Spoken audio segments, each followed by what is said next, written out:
On a quoi ce mois-ci? On va dans le Haut-Sarac. Oh ouais, on va voir Chayouloud. Qui ça? Un élémentaire de sable. Et bah c'est parti, écoute. Vous êtes sur Anat FM. Bonjour. On dit bonsoir. Mais c'est pas la même chose? En l'occurrence, il vaut mieux dire bonsoir ici. D'accord. Bonsoir. Merci d'être avec nous dans le journal... c'est quoi déjà le nom? Le journal Tôt. Le journal Tôt, présenté par Elaya, Énalité. d'Anat FM. Et voici les titres de ce soir. Révolte du peuple du désert réprimée violemment par Alcanater. Tension entre les aventuriers et les mages suite à l'incarcération d'un membre de leur guilde par la sylphe. Enfin, nous terminerons par les traditionnels faits divers et la météo. Anat FM. Après les dernières instabilités dans la région, la cité d'Alcanater est encore une fois en proie au chaos. Le peuple du désert s'est soulevé contre la ville et le prince marchand a mené une répression sanglante contre les séditieux. Depuis, un collectif de la ville manifeste contre cet excès de violence. Écoutons notre correspondant sur place, Acharad Et. Pas content. Ah, pardon. Je suis en direct avec Imhotep, habitant d'Alcanater qui manifeste en ce moment, saucisse à la main, contre le pouvoir. Comme ses comparses, il dénonce les actes perpétrés par les forces combinées d'Azar Safaran et des mages. C'est dégueulasse ce qui s'est passé, Imhotep. Autant on se serait juste défendu contre ceux qui nous ont attaqués, Imhotep, mais là on les a chassés jusque chez eux, Imhotep. C'est une honte, Imhotep. Mais c'est terrible. Et votre famille, ça va? Ça va, Imhotep. Vous avez perdu des proches? Ça va, Imhotep. Nos pensées vont à toutes les victimes de ce conflit. Avez-vous quelque chose à rajouter? Imhotep. C'était Acharad Et pour le journal Tôt. À vous les studios. Pas content. Moi aussi je peux avoir une saucisse? Merci. À la suite de ces moments, la Guilde des Mages a publié un message faisant état de la situation. Ils prétendent avoir appréhendé la personne responsable du soulèvement populaire.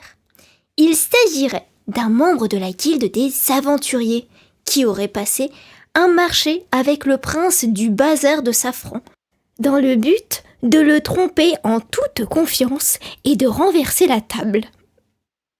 S'agissant d'un... Oh, comme moi, un Silianier, son cas est tombé sous la juridiction de la sylphe, qui le détient désormais dans sa prison. La sylphe, ça me dit quelque chose. C'est pas la grande maison en verre dans laquelle on fait pousser des jeunes tartiers?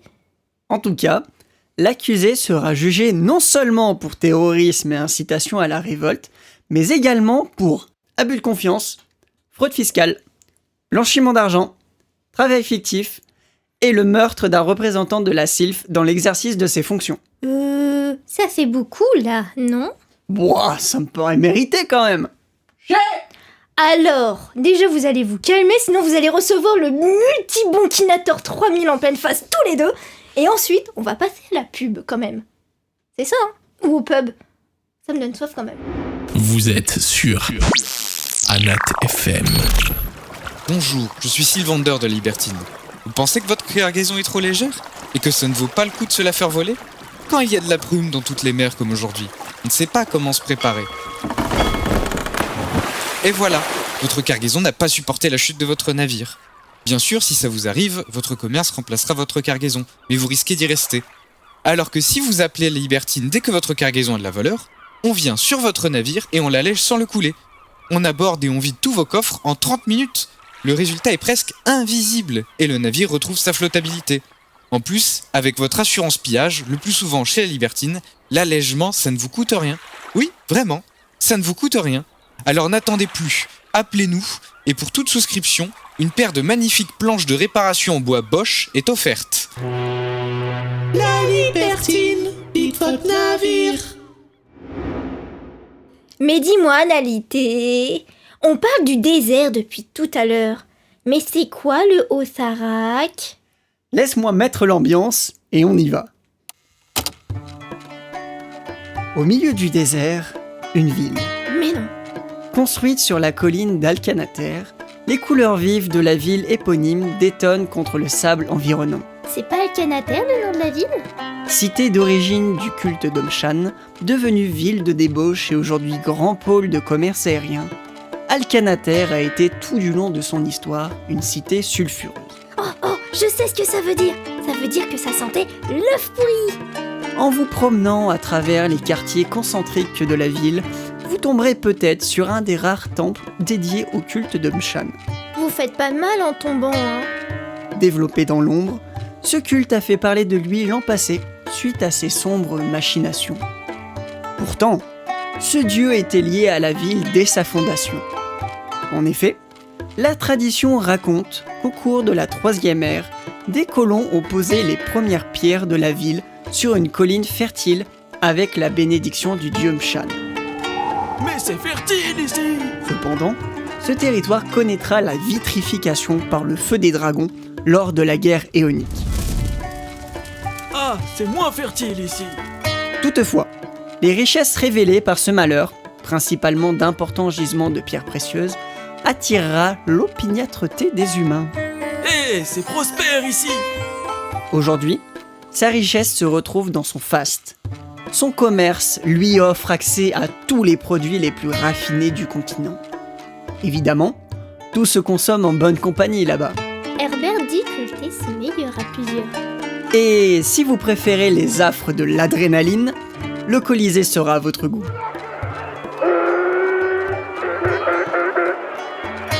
Grande innovation urbaine, le dôme de cette arène souterraine émerge au centre de la ville.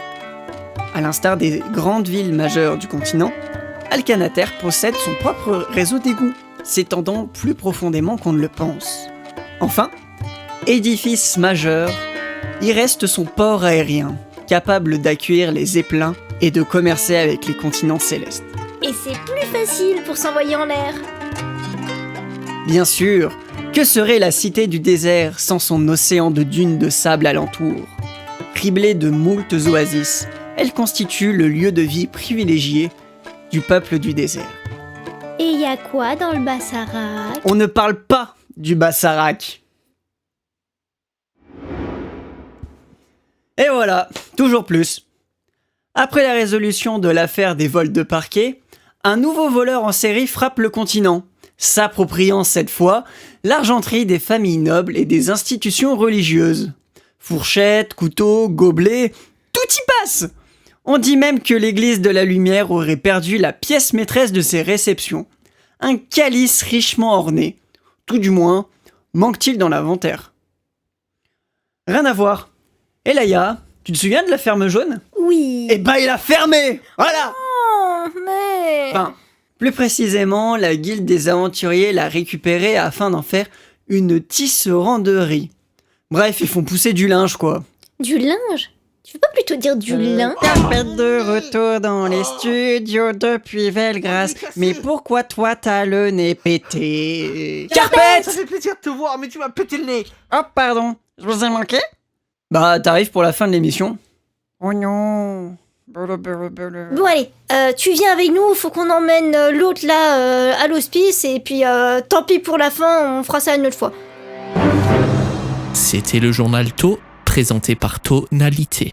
Bâton de sel mini, pas besoin d'ennemis ni de sorcellerie, juste un gridou, toujours plus, c'est jamais assez. Vous l'attendiez tous, désormais disponible en version vegan. C'est extraordinaire. Vous êtes sur Anat FM. Bonjour. Le soleil brille à Céléfaïs. Sur l'ensemble du territoire, il fait beau, il fait chaud. Pensez à rester hydraté. Attention cependant, du côté d'Alcanater, les vents de révolte souffleront d'autant plus fort que d'habitude. Gare aux tempêtes de sable.